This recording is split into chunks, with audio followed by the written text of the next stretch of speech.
Boa noite a todos.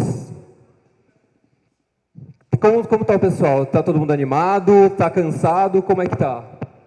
Mais ou menos? Então vamos fazer um exercício só para a gente animar para essa última palestra?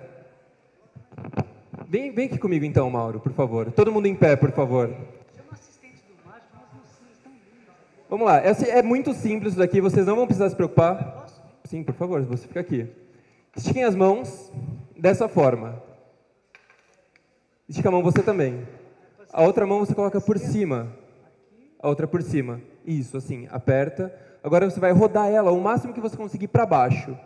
Isso, um pouquinho mais. Até o máximo que der, todo mundo. Todo mundo foi até o máximo que deu? Conseguiu deixar dessa forma? Tá, para a gente conseguir esticar um pouco mais, é legal você dar um giro maior. Um pouquinho maior só. Dessa forma. Alguém me acompanhando? Ninguém? A gente não tem convênio. Tá certo. Bom, podem sentar então. Isso aqui foi só para a gente esticar. Pode voltar para o seu lugar.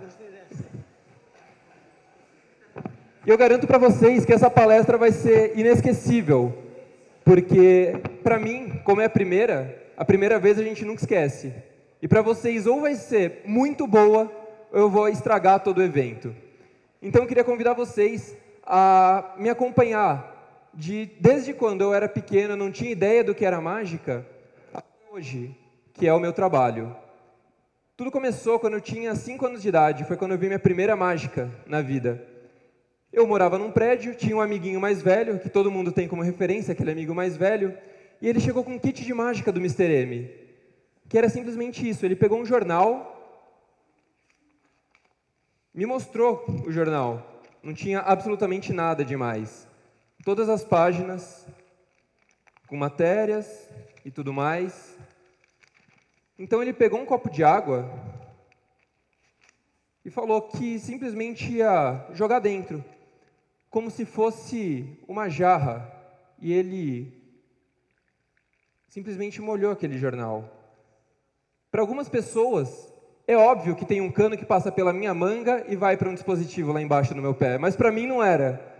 Porque isso aqui era mágico, porque como que ele joga água dentro de um jornal e todas as páginas continuam secas?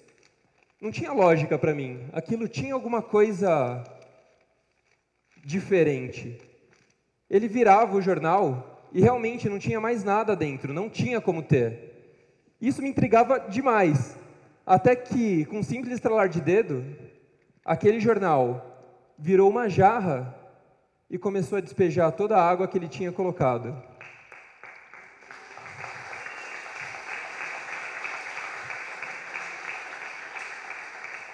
Mas aquilo ficou na minha mente, e ele não me contava aquela mágica. Era o mais velho, não tinha por que contar para o mais novo.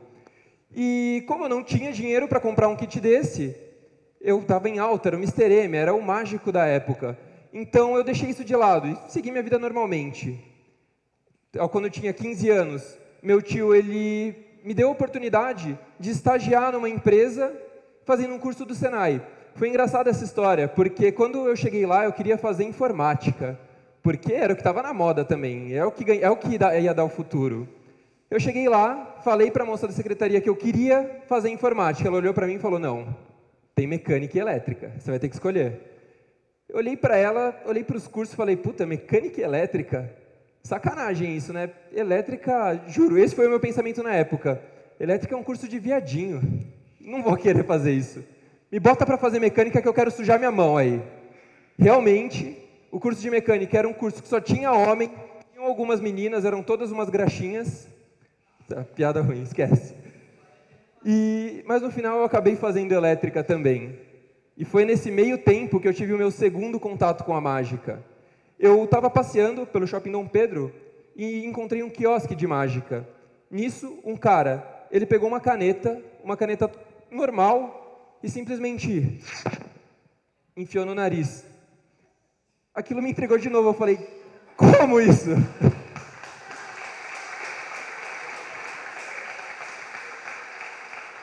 Como que uma caneta cabe dentro de um nariz nessa velocidade? Era para estar sangrando o nariz dele, não faz sentido.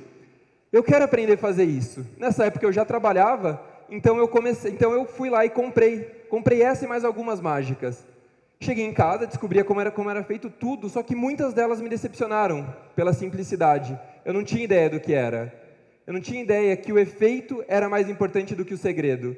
Então, sempre que me perguntavam como era feito, eu contava. Porque não tinha por que guardar aquele segredo só para mim. Era legal, eu queria ver as pessoas tendo a mesma percepção que eu. Não me orgulho disso. Vivi minha vida normalmente até então, deixei de lado, fui decepcionado de novo pela mágica, porque não tinha gostado daquilo. Até que eu estava um dia em casa, navegando pela internet, e vi um site que vendia produtos de mágica. Agora, aquela vez, era totalmente diferente. Eu olhei um baralho, era um baralho profissional. Não um baralho modificado, mas um baralho profissional mesmo. E eu comprei aquele baralho. Ele chegou na minha casa, mas eu olhava para ele com respeito. Eu comecei a pesquisar algumas coisas, eu aprendi 3 mágicas com ele. Era o suficiente. Mas a partir daquele momento eu não queria mostrar como era feito. E foi então que eu descobri que aquilo que eu queria ser para sempre. Porque aquele mesmo menino que há anos atrás contava o segredo, hoje ele lavava as mãos para encostar no instrumento de trabalho.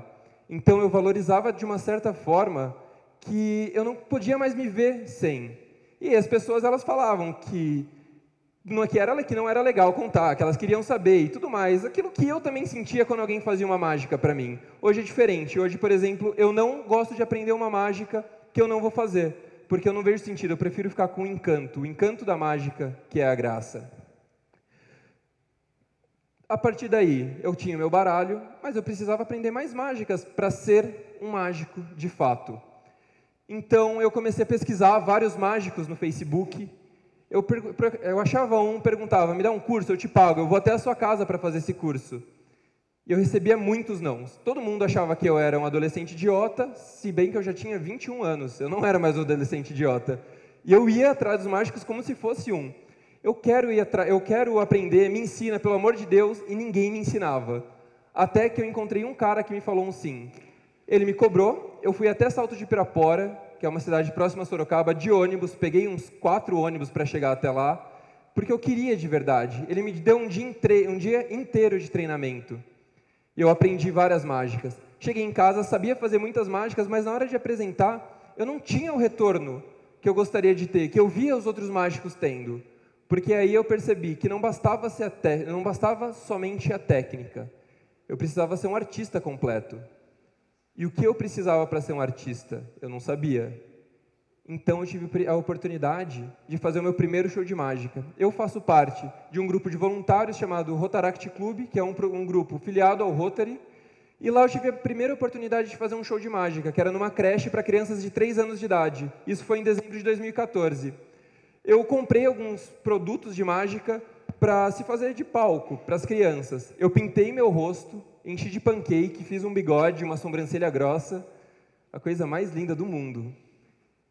E aí eu não tinha uma maleta, eu não tinha nada, eu tinha um balde onde ele cobria as mágicas para as crianças não verem o que tinha lá dentro, e eu simplesmente ia pegando de lá. Mas a hora que eu cheguei, que as crianças me viram todo pintado, todas da frente começaram a chorar. Isso me desestabilizou demais, era a minha primeira apresentação, eu não estava preparado, e eu tinha a sensação de que nunca mais eu queria fazer aquilo na vida. Eu descobri que eu precisava aprender a me comunicar. Cheguei em casa com aquilo na mente, não sabia se eu ia atrás ou se eu deixava a mágica de lado mais uma vez. Até que, na faculdade onde eu fazia, eu conheci o Mauro. Esse cara que foi o primeiro palestrante. E ele começou a falar para mim, você tem que fazer o curso de oratória, você tem que fazer o curso de oratória. E eu, não dá, eu não tenho dinheiro agora. Não, mas você tem que fazer o curso de oratória. Ele me convenceu. Mas ele não simplesmente me convenceu. Ele me convenceu e falou para mim, olha, eu conheço um cara que é mágico. Toca esse telefone, manda mensagem para ele. Que é um cara chamado Humberto Nakamura, que é o cara que está de azul ali, esse japonês, mestre Miyagi. Eu realmente mandei mensagem para ele. Na hora que eu mandei mensagem para ele, simplesmente eu falei, viu, eu sou mágico, eu quero aprender algumas coisas, você pode me ensinar? Ele me ligou na hora, com uma dedicação que me assustou, de verdade. Ele me ligou e a gente ficou falando durante meia hora, de celular para celular, e não era a mesma operadora, só para deixar claro. Isso me espantou mais ainda. Eu falei, nossa, e ele falou, não, vamos marcar um encontro, vamos conversar de perto. E E ele não tinha falado de mágica para mim ainda, ele só tinha falado de como eu poderia levar as coisas para frente. Eu tinha feito uma apresentação fracassada, eu tinha alguns truques na manga, e mesmo assim ele acreditou em mim. Tanto que nessa conversa, eu olhei para ele, eu pensei assim comigo, nossa, esse cara está querendo me ajudar de verdade, de duas uma. Ou eu sou um escolhido, tipo Harry Potter, ou ele faz elétrica. Eu acredito que eu realmente era o escolhido. Porque assim que a gente se encontrou no shopping, a gente ficou conversando durante 3 horas seguidas. E não sobre mágica, mas sobre como eu poderia chegar lá na frente. Eu fui esperando técnicas, cheguei lá recebendo vida. O que eu precisava para ir para frente foi o que ele me ajudou. Ele simplesmente sentou comigo, ele me ajudou a montar um plano de metas para o ano de 2015 inteiro. A gente montou e eu vi que aquelas coisas que a gente tinha planejado, mesmo que eu não acreditava, estavam no papel. E conforme eu ia atingindo as metas, as coisas iam acontecendo. Parecia mágica, mas não era. Era planejamento. É isso que as pessoas precisam ter para atingir o sonho dela. Naquele momento, eu descobri que não se chamava mais sonho o que eu queria, se chamava objetivo, porque eu sabia como eu ia fazer para chegar lá. Essa é a grande diferença entre sonho e objetivo, a atitude que você tem em relação a ele. Não basta ser um sonhador, você tem que ser um realizador. Desde então, eu tenho feito muitas apresentações, graças a Deus. Meu site está pronto. Hoje, aqui em Indaiatuba, eu sou o mágico que tem maior número de curtidas no Facebook. Eu já passei de 1000 curtidas. Para algumas pessoas pode não ser muito, mas para mim, que sou o cara mais novo na mágica, eu tenho 2 anos de mágica profissional.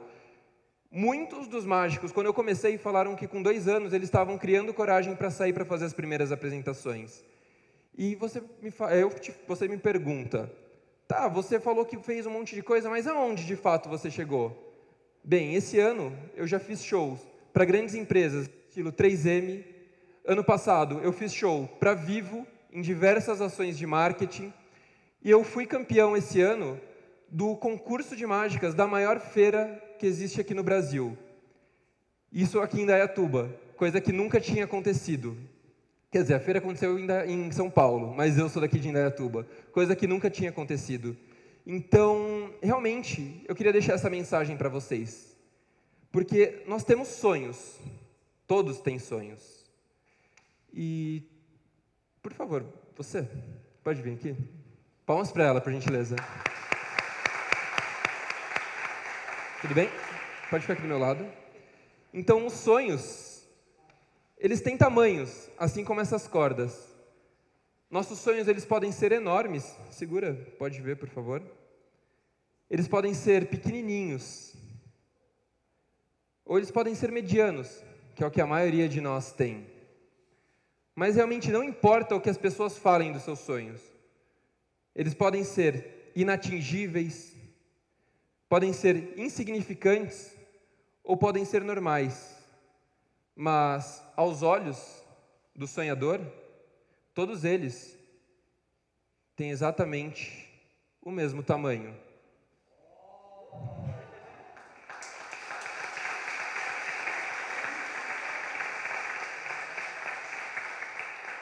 Como eu disse, eu tenho pouca experiência na mágica, tenho apenas 2 anos, mas eu descobri com o tempo que às vezes nós temos que deixar alguns sonhos de lado para nos dedicarmos a outros objetivos.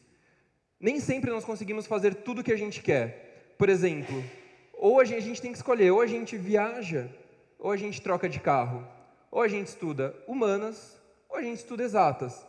Mas coisas como viver e ser feliz têm a obrigação de estarem completamente juntos.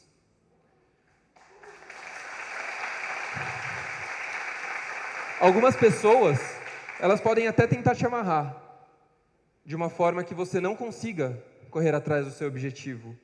Eu não sei o que vocês fazem quanto a isso, mas a minha maior arma é, e sempre tem sido, a imaginação. Segura para mim, por favor. E algumas vezes você olha para o seu sonho e você vê que ele está longe de você. Talvez até seja por isso que a gente queira tanto ele. Mas se a gente olhar de perto e acreditar, a gente vai ver que essa distância é simplesmente ilusória. E ele pode estar bem perto de nós. Algumas vezes também nós vamos olhar a nossa vida e ela vai estar tão bagunçada, mas tão bagunçada, cheia de pontas soltas, mas nessa hora que você não pode ter vergonha de olhar para a sua vida e começar tudo do início, porque isso é normal. Ou então, muitas vezes, segura as pontas para mim, você vai se ver assim, isolado, andando em círculos. Nessa hora você não vai saber o que fazer. Abre a mão, por favor. Isso, pode ser. Mas se a gente acreditar... Isso. Pode fechar a mão, por favor? Isso. Se a gente acreditar e ter fé, que é a mesma coisa, vocês vão ver que esse isolamento também, pode abrir a mão, não passa de uma completa ilusão. Então, se hoje eu puder deixar algum recado para vocês, eu queria que você pudesse deixar uma mensagem gravada no coração de cada um de vocês, seria justamente isso. Não importa se o seu sonho ele é pequeno, se ele é normal ou se ele é enorme. Nunca desistam dos seus sonhos. Muito obrigado. Obrigado.